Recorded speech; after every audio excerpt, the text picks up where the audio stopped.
Okay, what's up, Mr. LaFond? We're back. Something that I noticed we have in common and with other people too that we've talked to, like Andy Edwards and even some of my friends who aren't around you a lot. We there's a dog that we don't like. We have prejudice against a certain species of dog that we run into frequently and have run into frequently, whether in the countryside or the city. We're talking about the pit bull, right? So, some thoughts on that, and also like in terms of, let's say I don't know, you're walking down the street and some young man, some youth, is on the way to put in his application for medical school. He's walking his dog, and you walk down the street, and you're not gonna get across the street because you're a man, and his pit bull is there, and you walk by, and uh, you know, the pit bull could maybe strike. What would you do? What's the strategy? What's the tactics to deal with this beast? Um, I had one occasion where a couple of pit bulls followed me, and pit bulls, more so than other dogs, a lot of the ones that you'll run into, they've been abused by the people that handle them. In this case, they were feral pit bulls that were living on their own. There were a couple packs of them. And East Baltimore, where I lived, one pack left me alone. The other pack followed me, and I didn't trust them until what these things could kill a man. So I threatened them with a hammer and a screwdriver that I was carrying. And when the one got closer to me, I actually soccer kicked it into traffic at rush hour. It went skidding across. But they didn't go for me because I had the hammer and the screwdriver. I used to carry a pair of leather knee pads wrapped around a hammer, and I put a screwdriver in between the padding and the leather, and I used the screwdriver to work on the frozen food cases that I would have to take apart. I had one man with two pit bulls. This is the worst possible situation. Oh, jeez. I was walking, it's about an 8-mile walk. I was walking from northeast Baltimore to eastern Baltimore County through East Baltimore. And I was walking along Frankfort Avenue. I was crossing Sinclair Lane. I was in my early 30s. I guess this man was in his 40s. He had a much nicer skin than I did. He had two pit bulls. He crossed the street behind me as I was heading down Frankfort. I heard him make a clicking sound. Then I heard the chains release, and he sicked both of these pit bulls on me. I had about a 20-pace lead, so I ran about 20 paces. I figured they'd cover twice my ground. Before I pulled out my knife, because I had a big fighting knife, and the main thing I was worried about was this dude shooting me for stabbing his pit bulls. Yeah. I figured with this knife I could handle two of them, because I could shank one of them, finish it off, while the other one got my arm and then gut it. Okay, but if I did that near this dude, I'd get shot to death. As soon as they heard the ping, that heavy steel ping, they stopped. So one came in low, and the other one came behind me. I was like, oh, this is really bad. Yeah. Well, he called him back, okay, which saved one of the dogs, possibly two, and me, from a chewing. I had one pit bull charge me. I couldn't even see it. I heard it coming at me. It was coming low. It was so low I couldn't see it. It was at night. Oh, jeez. All I had was two pens. My hands were in my pockets. So I pulled out these two pens and I clicked them, because I remember they don't like this metallic sound. And the thing stopped charging me. It was going to come right up underneath of me. Man. And it started circling around behind me. Its owner was chasing it. Its owner ran behind me, said, "I'm sorry." and he grabbed his dog. These things have a very good instinct for getting behind you. Yeah. I had another pit bull attack me while I was carrying an umbrella, and I stabbed it twice. It leapt for my throat twice. I stabbed it twice and used that umbrella, Yeah. okay, to kind of like steer it away. Kind of bent the umbrella a little bit, and then I backed away with the umbrella between us. So the best thing you can do with a dog is, particularly an individual dog, is to have something in your hand between you and them without extending the hand. Okay. If it is accompanying, so this is theory here, this is just something I've done 1,000 times in my mind. I have a friend whose roommate was attacked by a pit bull, and the pit bull ate these two fingers, okay, and would not let go of his hand. So this dude, he was a strong man, one by one, he grabbed each one of this pit bull's legs and snapped them. Oof. Snapped them. Oh, Peter. Don't like that. This permitted him to drag, because a 100-pound pit bull is stronger than a 200-pound man. Yeah, I believe that. Yeah. My friend he had Chico, was half boxer, half pit bull. He ate footballs. He ate carpeting. He ate both neighboring cats. He leapt up in the air 10 feet and snatched a pigeon out of the air and ate it. I remember that dog. Okay. Yeah. So this Chico. dog, he would wrestle with it. Well, Duz was like a machine. He looked like Arnold Schwarzenegger in the first Terminator movie.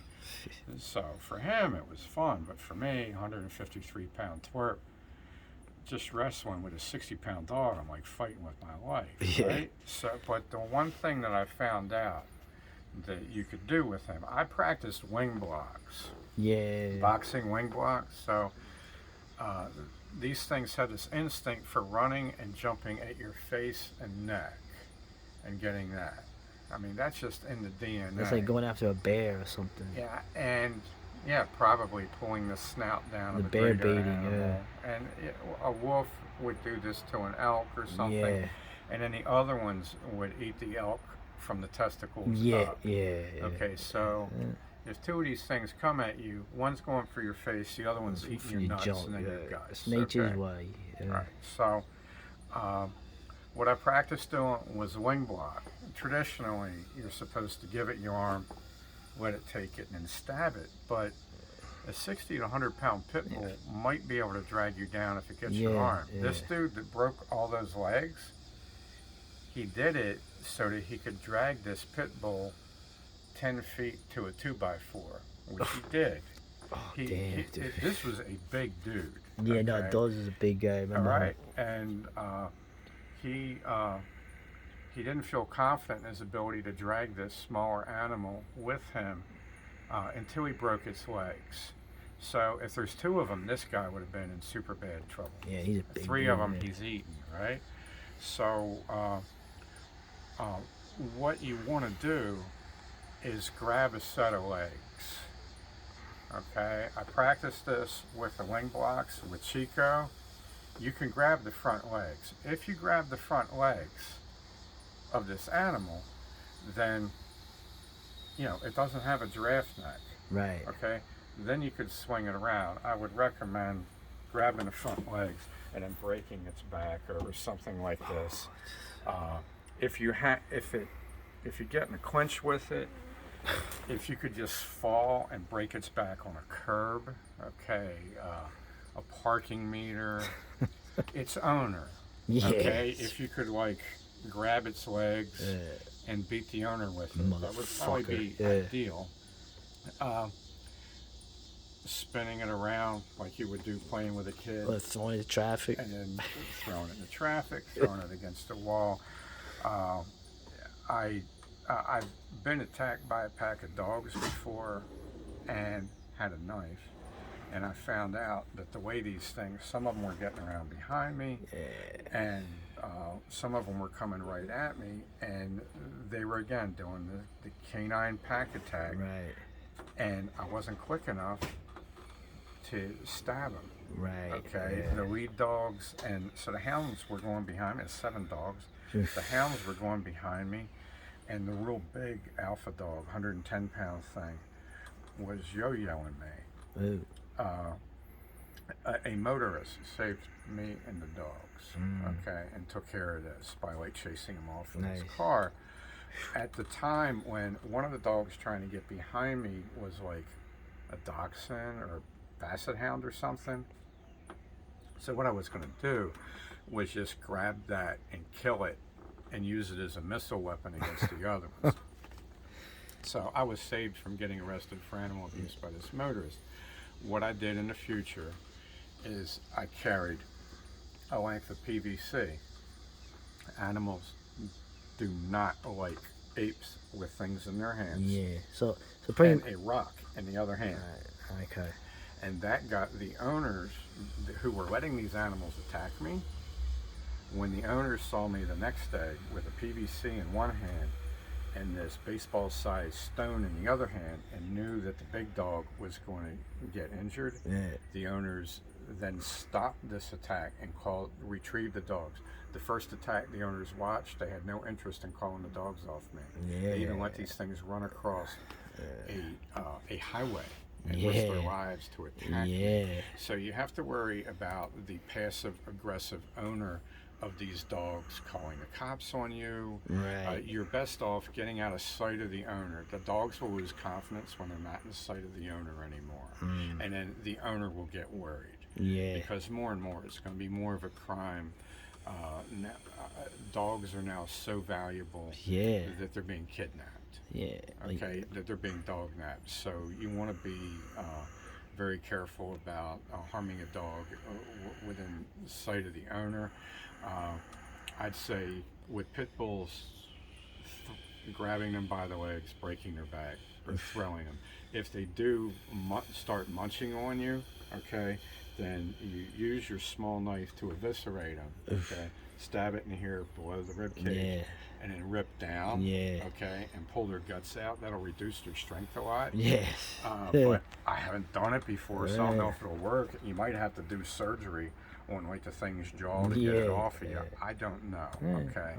But I can tell you that these animals have a sense for metal, okay? So the thing's most likely to save you against an aggressive canine is the click of your pocket knife opening. They don't like metallic sounds.